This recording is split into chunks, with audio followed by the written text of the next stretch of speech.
Subscribe कीजिए हमारे YouTube channel नाते रजा को और बेल आइकन को प्रेस कीजिए जिससे आपको हर रोज न्यू वीडियो की नोटिफिकेशन सब्सक्राइब। बल्कि एक हदीस पाक ये भी है, अल्लाह के रसूल अलैहिस्सलाम वुजू कर रहे थे।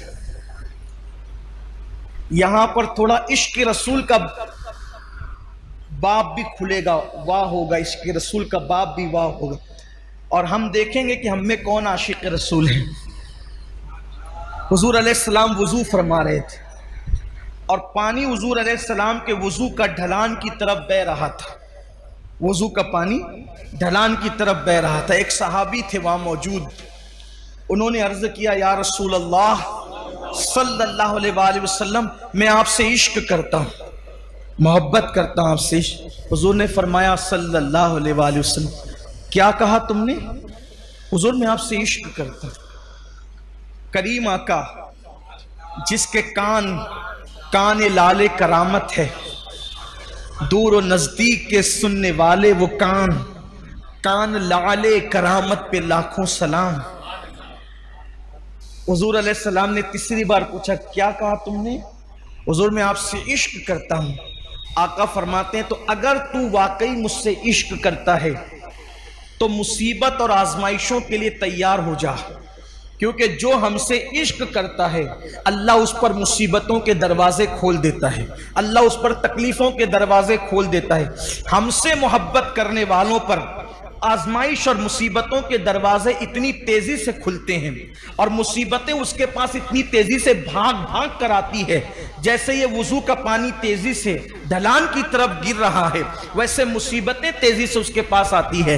अब आप मुझे बताएं, जब हम आशिक ही बने हैं, जब हमने इश्क का दावा ही किया है, तो फिर हम मुसीबतों से घबराते क्यों हैं? हम बलाओं से घबराते क्यों हैं? इसलिए कि मुसीबतें तो आशिकों के लिए है, मुसीबतें तो महबूब से मोहब्बत करने वालों के लिए। आप देखें, जिसको हम मुश्किल कुशा कहते हैं, पूरी जिंदगी मुश्किल में गुजरी, जिसको इब्ने मुश्किल कुशा कहते हैं, ए दिल बगीर दामने सुल्तान औलिया यानी हुसैन इब्ने अली जाने औलिया, फिर उनकी मुसीबतें देख ले, फिर सैयदा ज़ैनब पाक की मुसीबतें देख ले, फिर जनाब गाजी अब्बास की मुसीबतें देख ले, फिर इसी तरीके से औना मोहम्मद की मुसीबतें देख ले, फिर सैयदा सुकैना की मुसीबतें देख ले, इसी तरीके से जो है अल्लाह अकबर सैयदा बीबी पाक सैयदा फातिमा ज़हरा की, उनकी खुद की मुसीबतें देख ले। हमारे बुजुर्गों ने फरमाया, 40 रातें किसी पर ऐसे गुजर जाए, 40 रातें किसी पर ऐसे गुजर जाए कि उस पर कोई मुसीबत ना आए, वो अपने ईमान की खैर मनाए, वो अपने ईमान का एहतिसाब करे 40 दिन के अंदर। अब उसको इमाम अहले सुन्नत ने बहुत खूबसूरत अंदाज से मुज़य्यन किया। फरमाया 40 रातों में तीनों में से कोई एक आना चाहिए। इल्लत, ऐन से इल्लत, औ से किल्लत, वाल से जिल्लत। इल्लत, किल्लत, जिल्लत, 40 रातों में से एक मकाम ऐसा आना चाहिए कोई एक रात में। इल्लत, या तो बीमार पड़ जाए, सर दर्द ही हो या बुखार आ जाए, कोई बीमारी हो, पैर ही दुखे, कांटा ही चुभे, कोई ना कोई बीमारी आ जाए। अगर बीमारी ना आए, किल्लत, पैसे खत्म हो जाए। 40 रातों में कभी कोई डब्बा भी बच जाए कि हम भी खाली हो गए, तो मुश्किल भी आए कि यार कुछ लाना भी है, जेब भी खाली है। जिल्लत, कोई जलील करे। देखो, अब यहां अपने ज़ौक़ के मुताबिक बात करना चाहता हूं। कोई आशिक हो और जलील ना हो, मुझे उसके इश्क में शक है। क्यों? इसलिए कि दीवाना ही तो जलील होता है, दीवाना ही जलील होता है, फरजाने थोड़ी जलील होते हैं। फरजाना तो कपड़े संभाल के चलता है, उसकी इस्तरी फरजाने की समझाने के लिए कह रहा हूं, उसकी इतनी टाइट रहती इस्तरी कि वो जो स्त्री ने इस्तरी की है तो उसके फन को भी लोग हैरत से देखते हैं। वो बैठता इतने अदब के साथ है कि उसकी अदाएं काबिले तारीफ होती है, फरजाना। खाता इतने नजाकत के साथ है कि उसका खाने पर भी डिस्कस होती है कि क्या अदब का अंदाज है। लेकिन जलील किसने होना है? दीवाने ने। इसके तो बाल ऐसे, इसका तो लिबास ऐसा, इसका तो गुफ्तगू का समझाने के लिए कर। दीवाना, ये दुनिया का दीवाना है जो जलील होता है। अरे जो दुनिया की मोहब्बत में दीवाना हुआ, जब वो जलील होता है तो जो सबसे बड़े महबूब, महबूब आजम, महबूब रब्बे अकबर, सारे अंबिया के खुदाओं का, सारे अंबिया का खुदा, माफ कीजिए खुदा, सारे अंबियाओं का खुदा, सारे नबियों का खुदा, सारे रसूलों का खुदा, जिससे प्यार करे वो मोहम्मदुर रसूलुल्लाह। अब कोई उनसे प्यार करे, कोई उनसे इश्क करे, तो फिर आप मुझे बताएं, वो जलील ना हो, वो रुस्वा ना हो, तो फिर वो आशिक कैसा, फिर वो मुहिब कैसा? उसे तो जलील होना ही है। तो इल्लत, बीमार पड़ना, 40 रातों में किल्लत, पैसे की कोई तंगी आ जाए, जिल्लत, तीनों में से कोई एक चीज आ जाए, और अगर तीनों आ जाए तो सोने पर सुहागा है। मैं यहां पहुंचकर तो यह जरूर कहता हूं कि 40 रातें नहीं, बल्कि शुक्र के तौर पे कहता हूं कि 10 से 11वीं रात नहीं आती, 2 चीजों से तो साबका पड़ता ही रहता है। इल्लत भी हो जाती है, इल्लत भी हो जाती है, और आलमी पैमाने पर फेसबुक और यूट्यूब पर और व्हाट्सएप पर कुछ जिल्लत भी हो जाती है। तो दिल को इत्मीनान होता है कि अभी ईमान का तोता उड़ा नहीं है, अभी ईमान का तोता उड़ा नहीं है। और रही बात जिल्लत की, तो हुजूर ताजुश्शरिया ने बहुत अच्छा शेर कहा था, अगर महबूब के लिए जलील होना पड़े तो फिर ये जिल्लत नहीं है, बल्कि ये भी इज्जत है। वो कहते, तेरी खातिर जलील होना है मेरी इज्जत। मैं इसको जोड़ करके इसलिए पढ़ रहा हूं ताकि उसका मफहूम समझ में है। तेरी खातिर जलील होना है मेरी इज्जत। तेरी खातिर जलील होना है, क्या है? आपके लिए जलील होना मेरे लिए क्या है? इज्जत है। तेरी खातिर जलील होना है मेरी इज्जत, मेरे वकार सलाम। तेरी खातिर जलील होना है मेरी इज्जत, मेरे वकार सलाम। तो हुजूर के लिए जलील होना कोई जिल्लत नहीं है, बल्कि ये तो बड़ी इज्जत है। तो 40 दिन के अंदर ऐसी मुश्किल आनी चाहिए। फिर बीमारियों का बाब अलग है। तो याद रखिए कि मुसीबतें आनी चाहिए, लेकिन मांगे नहीं, और आए तो उस पर सब्र करें। हदीस पाक में आता है कि जब किसी पर मुसीबत आती है तो उस मुसीबत का इनाम क्या है वो सुने। चूंकि अब हमारे पास मुख्तसर सा वक्त बचा है, अब इसकी तफसील में न जाते हुए कुछ रिवायत पढ़ना चाहता हूं ताकि पता चले मुसीबत का इनाम क्या है। अल्लाह के हबीब सल्लल्लाहु अलैहि वसल्लम फरमाते हैं, क़यामत का दिन होगा, क़यामत का दिन, क़यामत के दिन में आवाज लगाई जाएगी, निदा की जाएगी, ऐलान होगा, ऐ वो लोगों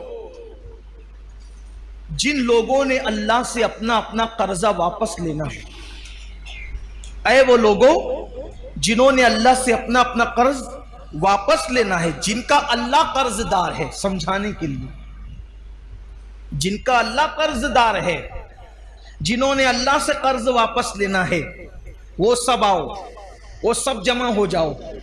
अल्लाह तबारक व तआला आज कर्ज तुम्हें लौटाएगा। जो अल्लाह तुम्हारा कर्ज रखता है वो अल्लाह तुम्हारा कर्ज अदा करेगा। लोगों को हैरत होगी, लोग परेशान होंगे कि आखिर अल्लाह कैसे मकरूज हो सकता है। उसने तो सबको नेमतें दी, दौलतें दी, इज्जतें दी, वकार दिया, शान दिया, अजमत दी, सब दिया। तो अल्लाह तबारक व तआला पर किसी का कर्ज कैसे हो सकता है? तो फरिश्ते कहेंगे इससे मुराद वो लोग हैं दुनिया में अल्लाह ने जिन पर आजमाइशें डाली, जिन पर अल्लाह ने मुसीबतें डाली, जिन पर अल्लाह ने तकलीफें डाली, वो लोग आज आए जिनके दिल गमगीन हुए थे मुसीबतों पर, जिनके आंसू बहे थे मुसीबतों पर, हत्ता के कांटा ही चुभा था, मुसीबत मिली थी। किसी ने डांट ही दिया था, मुसीबत मिली थी। किसी ने तकलीफ पहुंचाया था, मुसीबत मिली थी। किसी ने गाली दी थी, मुसीबत मिली थी। किसी ने दुख दिया था, मुसीबत मिली थी। हत्ता के अल्लाह अकबर किसी ने किसी पे गुस्सा करके मुसीबत पहुंचाई थी। आज अल्लाह फरमा रहा है कि मेरे फरिश्तों ऐलान करो, अल्लाह से अपना अपना कर्जा वापस लो और चलो मुसीबत उठाने वालों, आजमाइश में गिरफ्तार रहने वालों, अल्लाह तुम्हें बुला रहा है। तो वो सब लोग जिन्होंने दुनिया में मुसीबतें उठाई होगी, तकलीफें उठाई होगी, आजमाइशों में जो गिरफ्तार हुए होंगे, वो सब के सब चलेंगे अल्लाह की तरफ। और फरिश्ते जब आफत और मुसीबत में मुब्तला लोग खड़े होकर के आएंगे कि हम अपना सिला चाहते हैं, हम अपना इनाम चाहते हैं, फरिश्ते कहेंगे ऐ मुसीबत सहने वालों, ऐ तकलीफ उठाने वालों, बगैर दलील के दावा मकबूल नहीं होगा। तुम अपने अपने नामे आमाल बताओ कि जब तुम्हें मुसीबत पहुंची थी तो तुमने किया क्या था, उसके बाद तुमसे बात की जाएगी।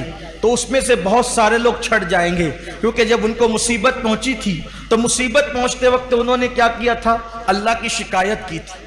जैसे मेरे आपकी तरह कुछ लोग होते हैं, सर में दर्द है तो दोस्तों के पूरे सर्किल को पता चलना चाहिए कि फलां के सर में दर्द है। किसी को पैर में कांटा चुभा तो पूरे मोहल्ले को तो पता ही चलना चाहिए कि फलां जनाब को कांटा चुभ गया है। इसी तरीके से बुखार हो गया तो मैं समझता हूं कि पूरे ऑफिस और जहां जहां काम करते हैं सबको पता होना चाहिए कि बुखार हो गया। याद रखिए, जो वो बीमारी या तो तबीब को बताओ या तो हबीब को बताओ। तबीब इसको इसलिए बताओ, तबीब को इसलिए बताओ कि वो इलाज करे, और हबीब को इसलिए बताओ कि वो जख्म पे मरहम रखे, वो पेशानी पर हाथ रखकर दुआ करे। तबीब और हबीब को बताने के अलावा फिर किसी तीसरे को बीमारी बताना, यह मैं गैरत इश्क के खिलाफ समझता हूं। मुंह में छाले आ जाए तो पूरी दुनिया को पता चले मुंह में छाले आ जाए, सर में दर्द हो तो पूरी दुनिया को पता चले, यह शिकायत है अल्लाह की। हमारे बड़े बड़े बुजुर्ग बरसा बरस बीमारियों में मुब्तला रहे, बीवी को भी नहीं पता चला कि मैं बीमारी में, शौहर को नहीं पता चला कि मैं बीमारी में। कुछ ऐसे भी तो हो जो यार के लिए कुछ बर्दाश्त करें, बल्कि आपको हैरत होगी, हैरत, मुस्तफा जाने रहमत सल्लल्लाहु अलैहि वसल्लम ने किस तरह गैरते तौहीद सहाबे किराम के दिलो दिमाग के अंदर रचा बसा दिया था, रचा बसा दिया था कि एक मर्तबा जिब्रील अमीन अल्लाह के रसूल की बारगाह में आए और आने के बाद पूछा, या रसूल अल्लाह, अल्लाह आपको सलाम कहता है और अबू बकर को भी सलाम कहता है, मेरे आका के यार की शान क्या है, मेरे आका के यारों की शान क्या है। महबूब के कदमों में बैठकर इस मकाम पर फाइज हुए कि जिन्हें खुदा भी सलाम कहता है। अल्लाह आपको और अबू बकर को सलाम कहता है और अल्लाह पूछ रहा है, आका या रसूल अल्लाह, अल्लाह पूछता है आपसे कि आप अबू बकर से पूछिए कि अब तो उनकी तबीयत ठीक है ना। अल्लाह आपसे पूछते हैं कि आप पूछे कि अब तो उनकी तबीयत ठीक है ना। सिद्दीक अकबर से हुजूर ने पूछा, अबू बकर अल्लाह पूछ रहा है अब तो आप ठीक हैं। अल्हम्दुलिल्लाह हुजूर मैं ठीक हूं। आका ने पूछा, क्यों अबू बकर, कोई तकलीफ थी? हाय हाय, गैरते इश्क का अंदाज देखें, गैरते इश्क का अंदाज देखें। अल्लाह के रसूल पूछते हैं, अबू बकर क्यों, कोई तकलीफ थी? हाँ का कुछ थी, बताया नहीं। हुजूर आप ही के दर्स ने मजबूर कर दिया था कि यार की शिकायत किससे कैसे कर, यार की शिकायत कैसे। कैसे करूं, यह आपका दर्स था, इसलिए मैं आपको भी बता न सका। मैं अपनी मुसीबत तकलीफ अपनी तबीयत की आपको ही बता न सका, क्योंकि आपने जो गैरत इश्क का दर्स दिया था मुझे गवारा ना हुआ कि यार मैंने डर लगी मुझे कि अगर मैं ये तकलीफ आपसे बयान कर दूं यार नाराज ना हो जाए कि मेरी शिकायत मेरे महबूब से की जा रही। ये है अल्लाह वालों का अंदाज। और जब मुसीबत सहने वाले जो जिन पे मुसीबत आई होगी वो अज्र लेने के लिए क़यामत के दिन खड़े होंगे। मुसीबत आई होगी, क्या अल्लाह के फरिश्ते कहेंगे आमाल नामा बताओ, पहले दलील पेश करो कि तुमने क्या किया था। वो अमाल नामा खोले जाएंगे। जब अमाल नामे खुलेंगे तो कहेंगे इसमें तो तुमने गुस्सा किया अल्लाह पे। कुछ लोग कहते हैं ना अल्लाह को मेरा ही घर मिलता है बीमारी के लिए, माशअल्लाह, मारने के लिए मेरा ही बेटा मिला था, मेरी बीवी मिली थी। अरे तेरी क्या बीवी और तेरा क्या बेटा, वल्लाह अगर खुदा उसको पैदा न करता तो वो तेरी बीवी कब होती, अल्लाह न देता तो वो तेरा बेटा कब होता, अल्लाह न देता तो वो तेरा माल कब होता। और तू कौन है? कुरान कहता है कि तू भी अल्लाह की मिल्कियत है, तू भी अल्लाह का माल है, अपनी क्या औकात है। तो अज्र जाय ना करो वाहवेला करके, मुसीबतों पर जो अज्र मिलने वाला है अल्लाह ताला की शिकायत करके जाय ना करो। सिद्दीक अकबर जैसा ज़र्फ तो नहीं हो सकता, लेकिन कुछ तो सीखो।